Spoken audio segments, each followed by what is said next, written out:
Bonjour, donc je suis avec Alain Doustalet d'Orange. On va aujourd'hui parler de délivrabilité et vous donner les conditions pour qu'un email arrive en boîte de réception. Donc on va commencer par présenter Alain. Bonjour Alain. Bonjour. Donc quel est votre rôle chez Orange? Alors, moi, je suis en charge d'une équipe qui travaille sur les délits Internet et la sécurité client. Donc, on a particulièrement une activité sur les délits commis par nos clients en matière d'envoi de spam, de piratage, de tentatives d'intrusion, de postes non adaptés, de haine raciale et toutes ces réjouissances. Donc, on travaille sur nos clients qui font des délits, en sachant que, bien entendu, 95% des délits ne sont pas faits volontairement, mais sont provoqués par des failles de sécurité, des virus sur leur installation qui permet à des pirates de prendre la main sur leur installation et de commettre à travers leurs installations et leurs devices toutes ces choses. Donc en fait, le spam, c'est une partie de vos activités.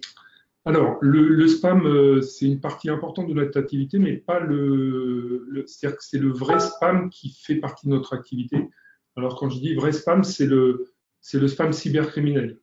La lutte contre le spam cybercriminel, c'est vraiment le cœur de notre activité. On a 2 personnes à plein temps qui sont dédiées à lutter, à analyser, à travailler avec le moteur anti-spam, notre moteur anti-spam, des sécures, à prendre des mesures, à essayer de comprendre comment fonctionnent les pirates et les entreprises cybercriminelles en face pour essayer de contrecarrer leur activité. Ça, c'est la partie vraiment très importante de notre travail sur le spam. Aujourd'hui, on est à peu près à 95% des mails qui essayent de rentrer sur la plateforme qui sont rejetés. Et ces 95%, c'est bien entendu à 99% des mails cybercriminels, des faux diplômes, des faux médicaments et toutes ces choses-là. Donc ça représente vraiment le travail, c'est de peaufiner sans arrêt notre service de messagerie et nos filtres pour pouvoir arrêter ces cybercriminels et protéger ainsi derrière le mieux qu'on peut notre client. Ensuite, dans l'activité contre le spam, on a une deuxième partie qu'on appelle le spam marketing, entre guillemets. C'est là une analyse des remontées de ce que font nos clients. Donc ça, effectivement, c'est une deuxième partie de la lutte contre le spam, mais qui représente quelque chose de relativement marginal dans notre activité, puisqu'on estime que ça prend 2 à 3 heures par jour sur une équipe de 6 personnes.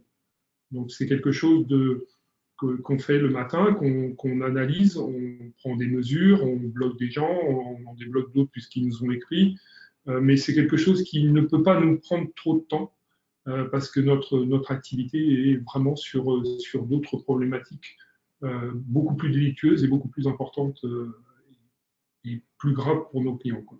Donc, voilà.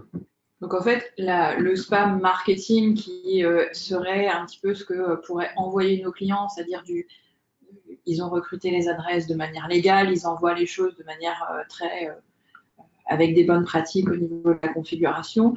Mais en tout cas, la remontée que font les clients Orange, ça va être une insatisfaction parce que c'est pas ce qu'ils attendent. Complètement. Alors notre objectif, c'est en faisant cette partie-là, c'est vraiment de travailler sur la satisfaction de nos clients. Donc des clients qui signalent des mails comme étant indésirables, ce sont des clients insatisfaits. Donc effectivement, on prend des mesures en fonction de ces remontées. Donc c'est des choses qu'on analyse tous les jours. Alors notre moteur anti-spam, on analyse une première partie. Hein. On a des choses automatiques. Hein. On a mis en place un profil particulier. Chaque fournisseur d'accès travaille d'une façon différente. Donc nous, on travaille beaucoup sur les taux de plainte, on travaille beaucoup sur la rapidité de remontée de plainte. C'est-à-dire quand une campagne commence et que tout de suite on a une vague de remontée de plainte, c'est que probablement il y a un problème sur cette campagne. Donc on a tout un tas d'éléments techniques qui vont faire une première barrière. Alors cette barrière, elle va surtout consister à mettre en spam, c'est-à-dire que les mails arrivent et ils vont être redirigés en spam.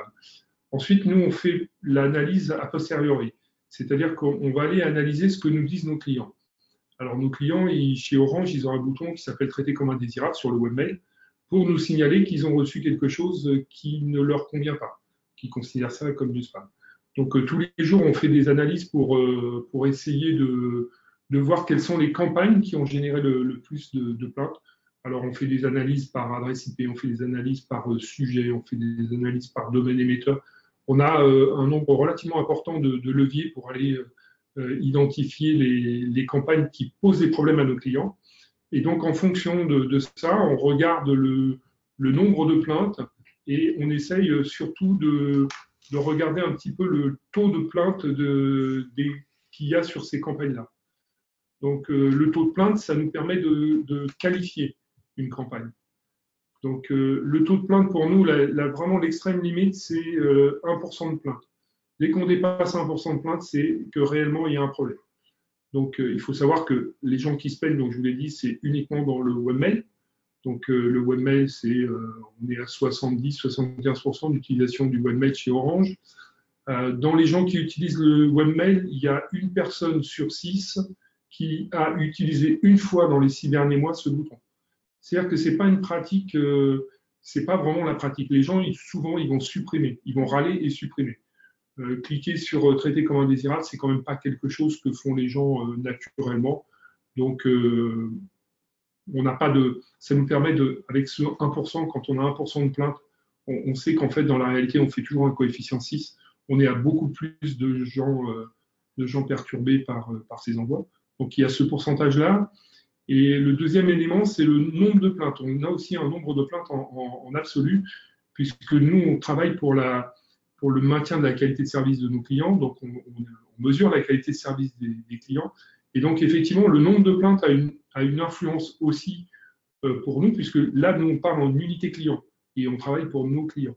Donc, dès qu'on dépasse les 3000 plaintes, donc vous voyez, si vous faites le coefficient 6, ça fait entre 15-20 000 personnes mécontentes. C'est vraiment la barrière parce que ça fait beaucoup de clients Orange mécontents et le mail est un des éléments aujourd'hui qui sont très importants dans la compétition qu'il y a avec les autres fournisseurs d'accès. Donc c'est quelque chose qu'on regarde vraiment. On va avancer un petit peu sur justement la suite. Un petit rappel sur qui est Actito. Actito, c'est une solution SaaS qui est dédiée donc au marketing automation, qui vous permet de scénariser vos parcours, d'optimiser vos ciblages avec des messages personnalisés. Et on sait bien qu'un message personnalisé envoyé à la bonne personne, ça évite beaucoup de plaintes. Donc voilà. Donc ce webinaire s'inscrit dans une série, c'est donc le 3e. Le prochain aura lieu le 18 décembre sur l'accompagnement d'un projet.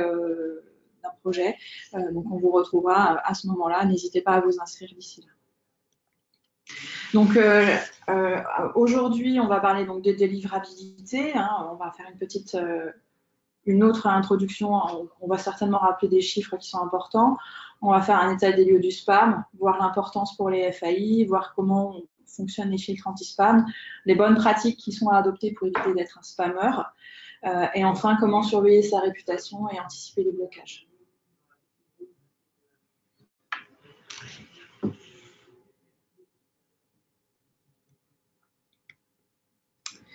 Alors là, la délivrabilité. Donc la délivrabilité, moi je dis toujours que c'est un art complexe qui consiste à arriver en boîte de réception. C'est un art et pas une science, parce qu'on peut appliquer toutes les mêmes recettes, on n'arrivera jamais au même résultat. Donc c'est un côté artistique. Et pour ça, il faut respecter les bonnes pratiques, conserver une bonne réputation et éviter d'être considéré comme un spammer par les filtres anti-spam et par les FAI aussi. C'est exact.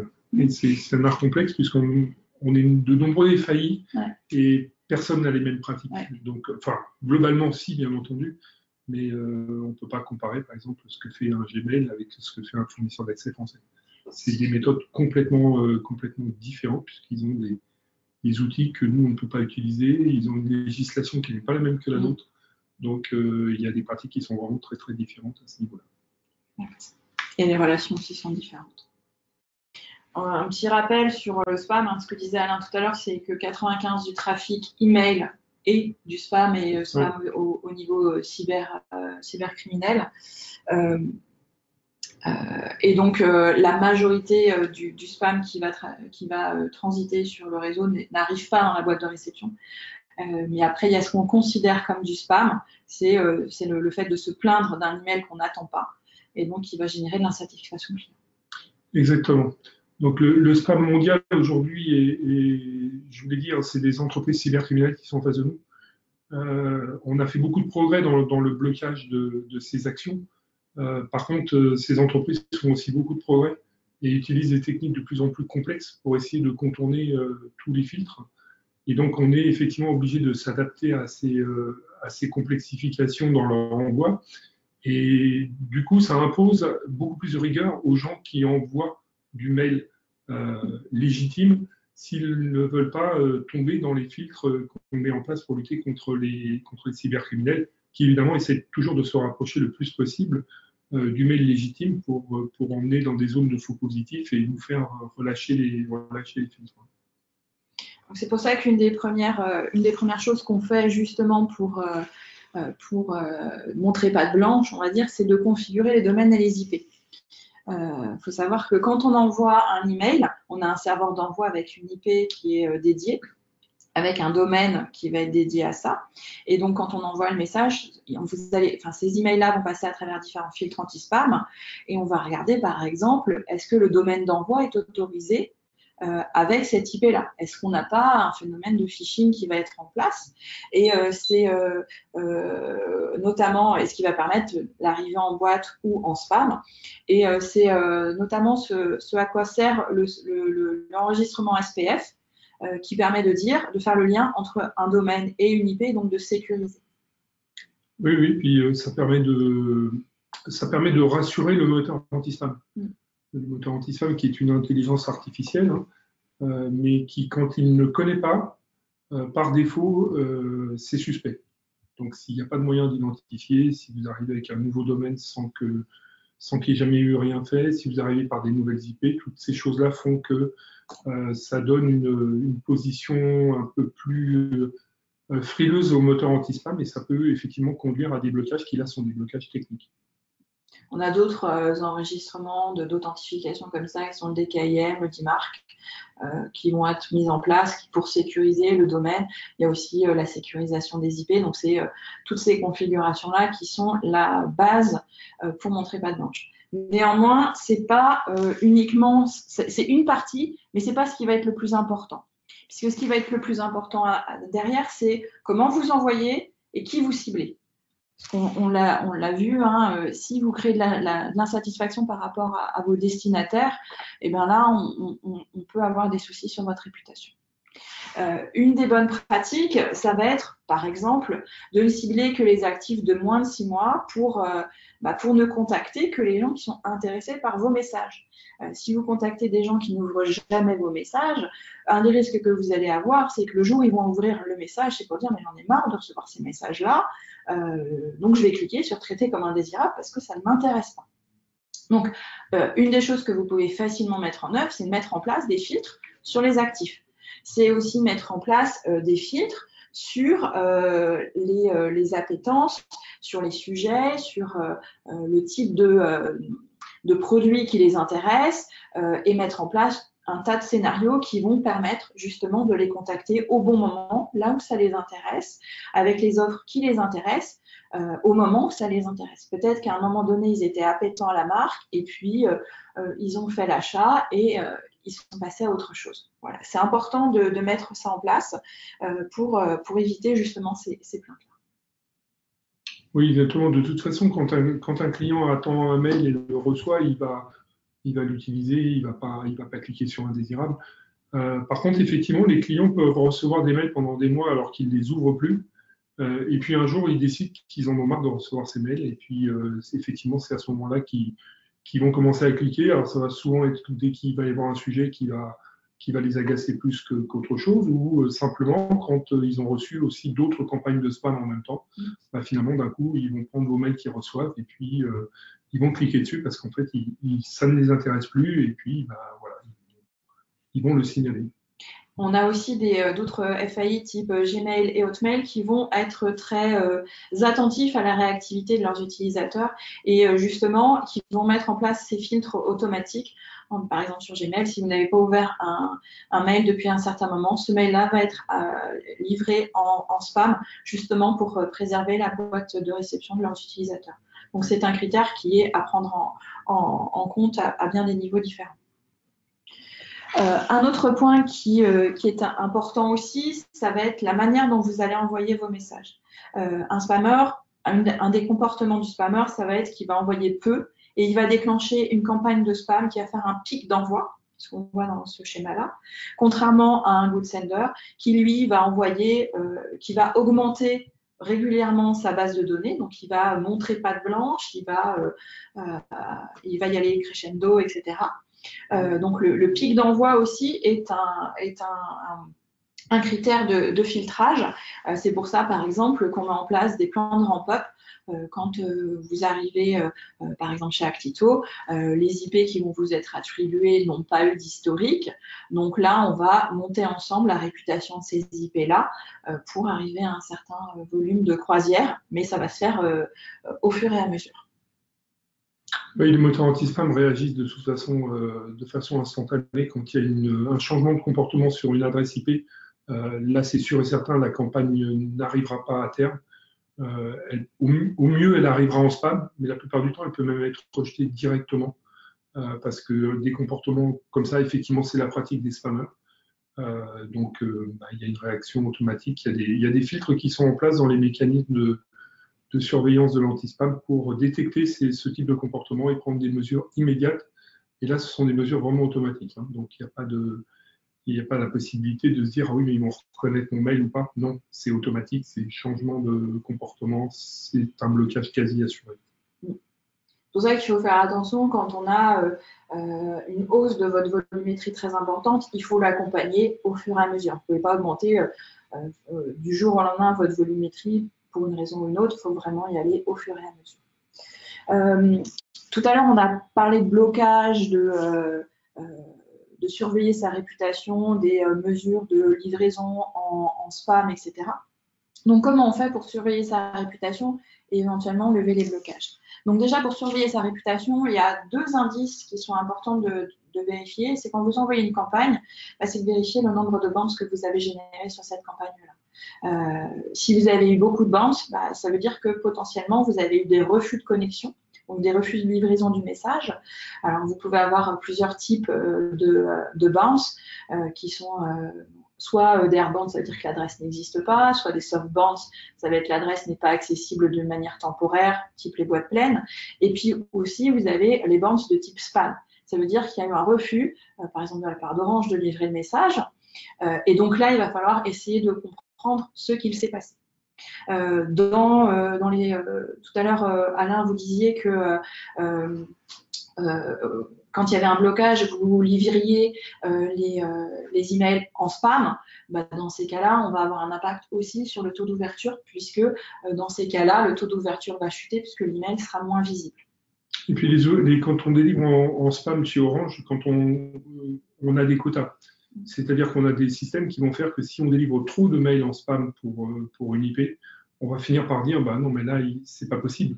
On va pas tout mettre en spam, ça sert à rien, autant le bloquer directement. Donc, vous allez finir par avoir de toute façon des rejets définitifs qui vont vous être signifiés, puisque à chaque fois qu'on fait un rejet, on a un message d'erreur qui est transmis à l'émetteur. Donc, effectivement, si vous délivrez en spam, ça ne dure pas trop longtemps parce qu'au bout d'un moment, quand les compteurs, on a des compteurs qui disent voilà, on a envoyé tant de mails en spam. Quand on dépasse les compteurs, on vous envoie des messages d'erreur pour vous dire attention, on a trop délivré en spam. Et si ces messages d'erreur ne sont pas pris en compte, on finit par vous bloquer définitivement pendant 2 heures. Et on vous bloque l'ensemble de vos envois pendant 2 heures. Et puis quand ça recommence, ça repart à zéro. Et en général, on est rapidement sur un effet de boule de neige qui fait que vous avez l'impression d'être bloqué à 100%. Donc effectivement, la mise en spam, c'est quelque chose qu'il faut vraiment analyser parce que ça peut conduire à un blocage complet. Et ces blocages sont très difficiles à lever ensuite parce qu'on a du mal à analyser parce que pour analyser, il faut réussir à récupérer un mail dans la boîte dans la boîte courrier indésirable. Et si vous êtes bloqué à 100%, bah, forcément, il va falloir attendre 2-3 heures, envoyer et essayer de réceptionner. Donc, c'est des choses qu'il faut vraiment surveiller pour éviter des blocages complets. Et ça, c'est valable pour nous, et c'est valable chez tous les fournisseurs d'accès. Et même chez Google et chez nos collègues américains, je pense que ça va encore plus vite. Quand vous délivrez trop en spam chez Google, je crois que vous finissez par ne plus délivrer. Et eux, ils mettent ça dans un trou noir. C'est-à-dire qu'ils ne sont pas tenus à vous envoyer un bounce. C'est-à-dire que votre mail, vous avez l'impression qu'il est arrivé, mais il n'est jamais arrivé. Ce qu'on ne peut pas avoir avec la législation sur le coin en France. Non, en France, c'est impossible puisqu'on a une législation qui est très carrée à ce niveau-là. Hein. Donc, quand on rejette un mail, on se doit de dire pourquoi on a rejeté un mail. Et quand on a délivré un mail, une fois qu'il est délivré, on n'a plus le droit d'y toucher. Contrairement à la législation américaine qui fait que quand on reçoit par exemple une campagne de phishing, hein, là c'est vraiment du cybercriminel, si on n'a pas su le filtrer et qu'on l'a délivré dans la boîte de réception du client, c'est fini, on ne peut plus y toucher. Si vous êtes chez Gmail, si vous n'avez pas ouvert le mail, ils vont prendre votre mail et ils vont le mettre à la poubelle ou ils vont le prendre et ils vont le mettre en spam. La législation française fait que si le mail a été déposé en boîte de réception, il reste en boîte de réception, quel que soit le cas. Il y a aussi une chose qui doit être surveillée, ce qu'on disait tout à l'heure, c'était les taux de plainte. Il faut savoir que Orange, via Signal Spam, fournit ces indications-là, qui sont traitées directement par l'équipe délivrabilité chez nous. Et donc, on envoie aux clients des alertes quand on voit que ça dépasse certains seuils, etc., justement pour vous permettre de réagir assez rapidement avant un blocage quelconque. Et donc ça, c'est envoyé en proactif chez nous. Wow. Que faire en cas de blocage? La première des choses, c'est que ça ne sert à rien de contacter le FAI si vous n'avez pas compris pourquoi vous avez été bloqué et que vous n'avez pas résolu le problème. Oui, c'est exact. C'est nous contacter pour nous dire je suis bloqué, débloquez-moi. Je pense que la plupart du temps, on ne doit même pas répondre à ce type de sollicitation. Je vous dis, on a 3 heures pour traiter toutes ces problématiques-là. Donc, si c'est nous dire je suis bloqué, oui, vous êtes bloqué. Donc, effectivement, il faut faire une analyse. Il faut déjà bien analyser est-ce que je suis vraiment bloqué, est-ce que c'est une erreur technique, est-ce que je vais en spam parce que ce n'est pas la même chose. Et puis, tout de suite, il faut essayer de comprendre est-ce que j'ai fait quelque chose, est-ce que j'ai fait une campagne qui peut provoquer ce blocage. Alors, je vous fais confiance, hein, dans 99% des cas, vous savez, il n'y a pas de problème, vous savez que vous avez injecté une nouvelle base, vous savez que vous avez changé votre ciblage, vous savez que le sujet n'est plus le même, que vous avez changé l'émetteur, que vous mettez à parler au client d'un produit totalement différent de celui d'habitude. En règle générale, vous allez le trouver. S'il n'y a aucun signe de ce type-là, il peut y avoir effectivement des problèmes techniques. Mais là, c'est vraiment le travail des équipes de délivrabilité pour travailler avec nous, parce qu'ils ont l'habitude, ils connaissent nos pratiques, ils connaissent les codes erreurs, ils ont des liens privilégiés avec nous quand ce sont des sociétés qui travaillent normalement dans le respect des clients. Donc, ce sera beaucoup plus efficace de passer de toute façon par des gens, des équipes de délivrabilité, puisqu'on va parler le même langage. Donc, on va parler vite. On n'a pas besoin de 50 détails, on sait, voilà, il y a tel code erreur, envoyez-nous ça, ou il y a tel code erreur, regardez ça, ou on va donner une réponse pour leur dire, voilà, vous avez fait 1,5% de plainte sur telle campagne. Mais c'est beaucoup plus efficace pour résoudre un problème de passer avec les équipes de délivrabilité pour évidemment des questions de rapidité de traitement. Et puis nous aussi, comme on connaît à la fois le produit et la manière dont vous travaillez, on va aussi pouvoir vous aider à comprendre où a été le problème et travailler avec vous pour sa résolution et vous proposer des solutions techniques dans ce sens-là. Donc pour conclure, un rapide schéma sur le cercle vertueux de la délivrabilité versus le cercle vicieux. Le cercle vertueux, c'est quoi? C'est quand vous ciblez des actifs, vous allez augmenter la réactivité de vos messages. Du coup, vous allez avoir moins de plaintes. plus de réactivité. Donc, au final, vous allez améliorer votre réputation. En améliorant votre réputation, vous allez mieux arriver en boîte de réception. Et donc, du coup, vous allez aussi augmenter vos taux d'ouverture, votre chiffre d'affaires, etc. Et donc, c'est un cercle vertueux qui va améliorer les choses au fur et à mesure. A contrario, si vous continuez de cibler des inactifs, vous allez avoir de plus en plus de plaintes. Donc, votre réputation va baisser. En baissant, vous prenez le risque d'arriver en spam, puis d'être bloqué, et enfin de voir vos performances diminuer au fur et à mesure. Donc là, c'est très important de bien avoir ces deux schémas-là en tête et de parfois cibler un peu moins, voire beaucoup moins, mieux, et donc d'envoyer le message à vraiment ceux qui l'attendent. Je pense qu'on va regarder les questions. Alors, est-ce qu'on a des questions? Je n'arrive pas à l'ouvrir. Ah si, ça y est. On ne voit pas le support. Oui, ça on a vu.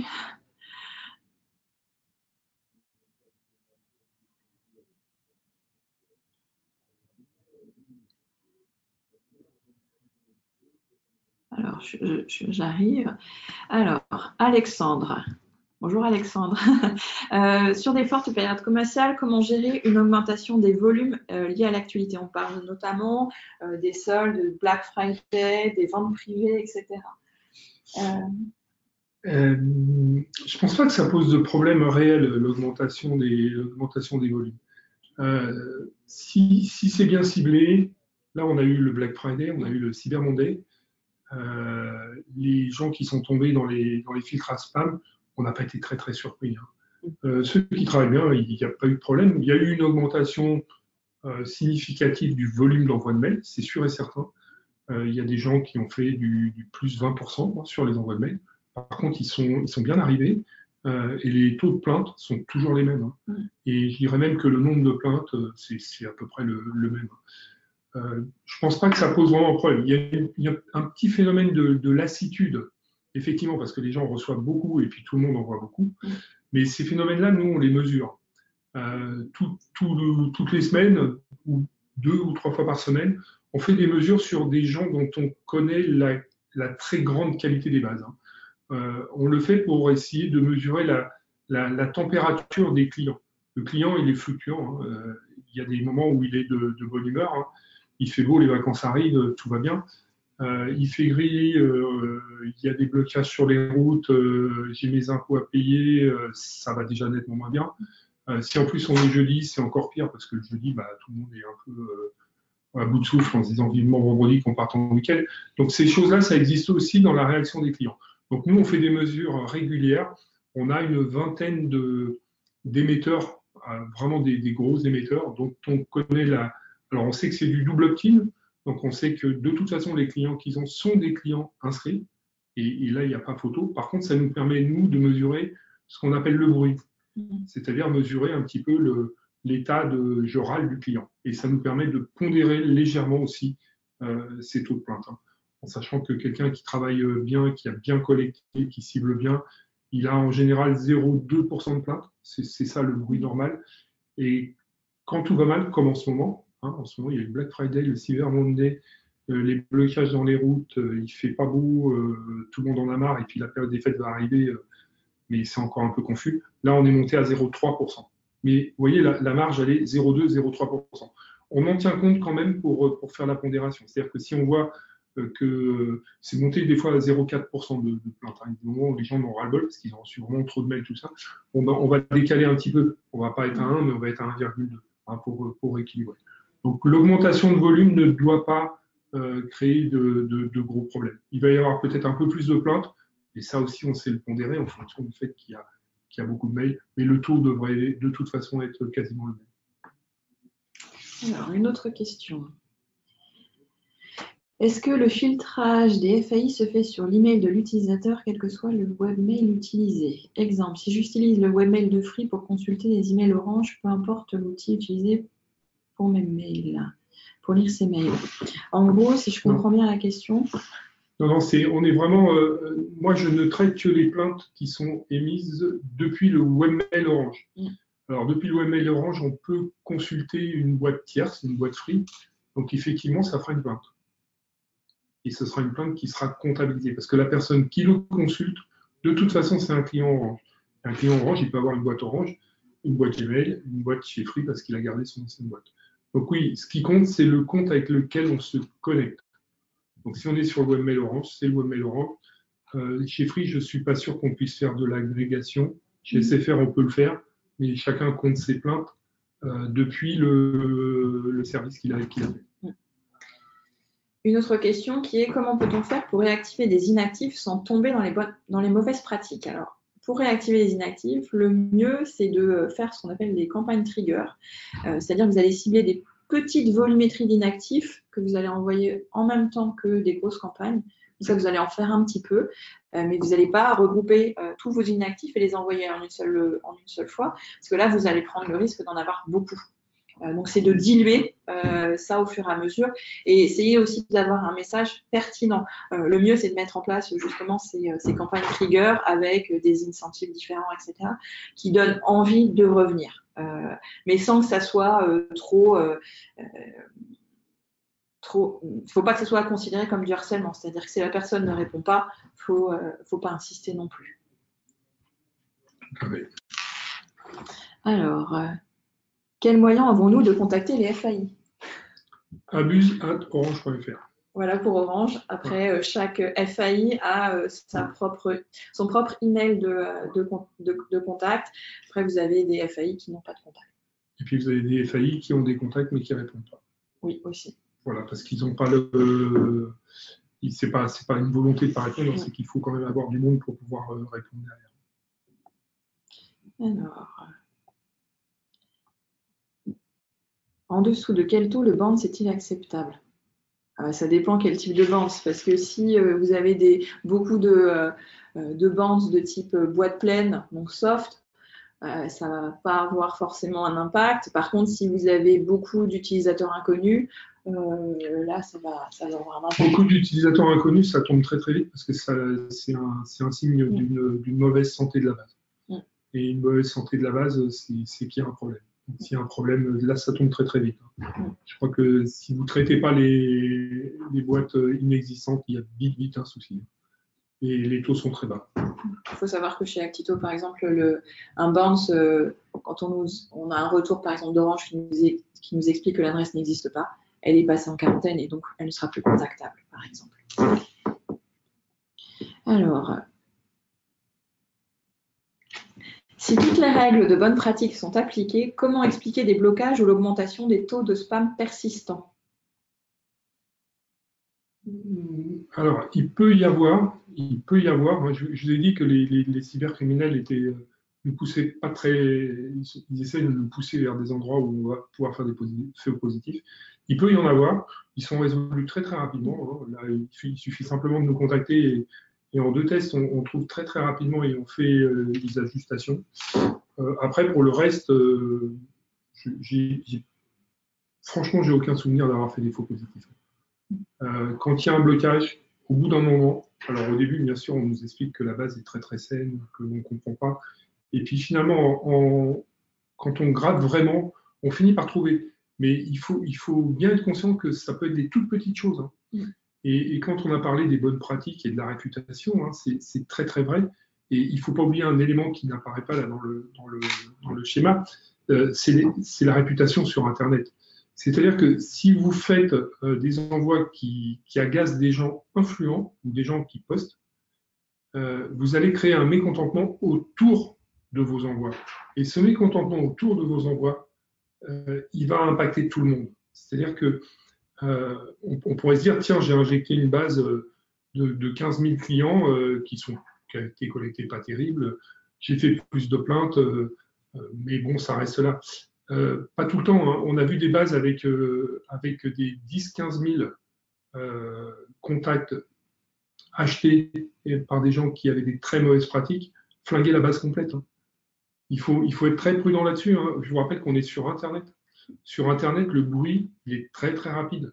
Il y a des gens qui se sont retrouvés avec des campagnes, des marques pourtant très très connues, très très propres, sauf qu'ils ont utilisé des sociétés qui leur ont fait faire du spam, parce que ça s'appelait comme ça. Qui ont mis des mois et des mois à remonter la pente parce que Ils ont créé un buzz négatif. On est sur Internet, le buzz négatif, ça existe. C'est pas uniquement les plaintes, c'est pas uniquement les choses techniques, c'est aussi la vie de l'Internet. Et vous le savez, sur Internet, le buzz, il est vite fait en positif, mais il est encore plus vite fait en négatif. Une autre question, donc j'ai une base avec un rythme d'achat de 12 mois, alors que les actifs, alors que si la personne cible les actifs de moins de 6 mois, elle va empêcher de solliciter les contacts. Effectivement, il faut aussi prendre en compte le cycle de vie de vos contacts.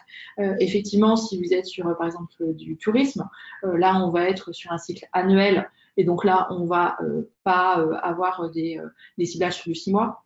Encore que, on sait très bien que sur certaines périodes de l'année, il y a des périodes de l'année où l'achat de vacances va être plus faible. Donc peut-être que dans ces périodes-là où on voit le taux de plainte augmenter, on a plutôt intérêt à resserrer les ciblages. Et quand on arrive au printemps où on va avoir par exemple ces réservations de vacances, augmenter les ciblages peut être une solution aussi. C'est aussi de s'adapter au fur et à mesure de l'année sur les moments forts. C'est-à-dire que par exemple, on sait très bien que dans le retail, on va cibler beaucoup plus large au Black Friday, sur les soldes, etc. parce qu'il y a une réelle appétence pour ces offres promotionnelles très importantes, alors que sur d'autres moments de l'année, du récurrent, on va resserrer les ciblages parce que tout le monde n'a pas envie de recevoir un email tous les 3 jours, par exemple. Quand on est par exemple sur du tourisme ou sur des cycles de vie de 1 an, dans ces cas-là, on a des périodes de l'année où on ne va pas faire d'achat sur ces vacances-là. On peut toujours garder le fil, le contact avec ses clients, mais de manière peut-être un petit peu différente. Donc, on ne va pas pousser de la promo, on va plutôt pousser du contenu, par exemple, et on va peut-être revoir le rythme et puis revoir un petit peu aussi les ciblages. On a plein de petits leviers sur lesquels on peut agir à ce moment-là pour essayer de s'adapter à la satisfaction de ses utilisateurs aussi et pour garder les clients en base. Donc, continuer à les intéresser sans finalement les saouler. Voilà. Tout à fait. Les bases, il n'y a pas trop de problème. Si on est sur de la saisonnalité à 1 an, il n'y a pas de problème. En fait, il n'y a pas beaucoup de réactions des clients s'ils ont l'habitude. Après, je ne connais pas beaucoup de bases qui ne chutent qu'une fois par an. Pour être honnête, c'est quand même pas la pratique. Même sur quelqu'un qui vend du ski, à un moment ou à un autre, il va vous envoyer effectivement du contenu pour vous parler d'autre chose, pour vous parler de ski, même si ce n'est pas la période, mais c'est rare de voir des bases qui sont shootées qu'une fois par an. Une question sur le contenu de la newsletter. Est-ce que la quantité de texte, image a une réelle influence sur la délivrabilité? Pas du tout. C'est la propreté qui peut avoir une influence. C'est-à-dire que si votre créa est vraiment pas bonne, s'il y a des pixels vides, des choses comme ça, oui, là, ça peut avoir de l'importance. Après, les images, le moteur anti-spam, il ne va pas être très, très perturbé si votre créa est bien faite dans les règles de l'art. C'est-à-dire si elle respecte les règles de l'art. C'est-à-dire pas les images trop lourdes ou trop grosses. Pas des images trop lourdes, pas des espaces blancs au début de la créa. Enfin, toutes les choses que vous savez très bien faire, quoi. Il peut y avoir des blocages qui sont faits parce qu'une créa est ratée, ça arrive. Mais ça, c'est corrigé relativement rapidement. On vous donne l'information, vous corrigez et puis tout repasse normalement. Donc, une question sur quelles sont les bonnes pratiques quand la réputation a été dégradée pour venir à un bon score? Déjà, c'est de comprendre pourquoi elle a été dégradée, la réputation. C'est ça qui est vraiment important. C'est trouver qu'est-ce que j'ai fait qui change, est-ce que je me suis trompé dans mon ciblage, est-ce que j'ai rajouté une base, est-ce que j'ai fait une collecte qui ne va pas, est-ce que je me suis trompé de sujet. Et une fois que vous avez fait ça, la réputation, si vous n'insistez pas avec une mauvaise réputation, la réputation remonte rapidement. Quand elle a du mal à remonter, c'est si vous persistez dans des mauvaises pratiques. Là, par contre, ça devient très compliqué. Une question sur comment chauffer une IP. Doit-on avoir plusieurs IP pour introduire des prospects petit à petit sur chacune des IP? Pour chauffer une IP, c'est quand vous avez une nouvelle IP, ce qu'il faut, c'est l'augmenter au fur et à mesure et faire des ciblages sur des adresses propres avec une bonne qualité des données. Oui. C'est ça. Comment diminuer le volume filtré par le filtre intelligent dans Actito? Alors, le filtre intelligent, pour rappel, c'est le filtre qui est mis en place pour vous empêcher de contacter des adresses qui ont été identifiées par le passé comme étant des adresses qui n'existent pas. Si vous voulez diminuer le volume dans votre base, il suffit juste de supprimer ces adresses qui n'existent définitivement pas. Et donc là, vous allez voir le nombre d'adresses filtrées diminuer. Mais en tout cas, les adresses qui n'existent pas, elles sont juste indiquées dans le filtre intelligent pour vous empêcher de les contacter. Et ça, il n'y a pas de sortie qui soit programmée puisque ces adresses ont été identifiées comme n'existant pas. Est-ce que les filtres chez les FAI deviennent plus stricts pendant les périodes de fête? Pas du tout. C'est exactement les mêmes filtres. Est-ce qu'il y a des périodes dans la journée où il est plus propice d'envoyer une campagne? Ça dépend de plein de choses. Aujourd'hui, avec le téléphone, c'est de moins en moins vrai. Oui, puis bon, après ça, c'est pas... C'est du marketing. Ouais.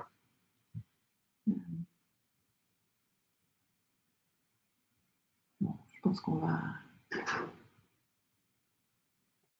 On a encore beaucoup de questions. Malheureusement, on n'aura pas le temps de répondre à toutes.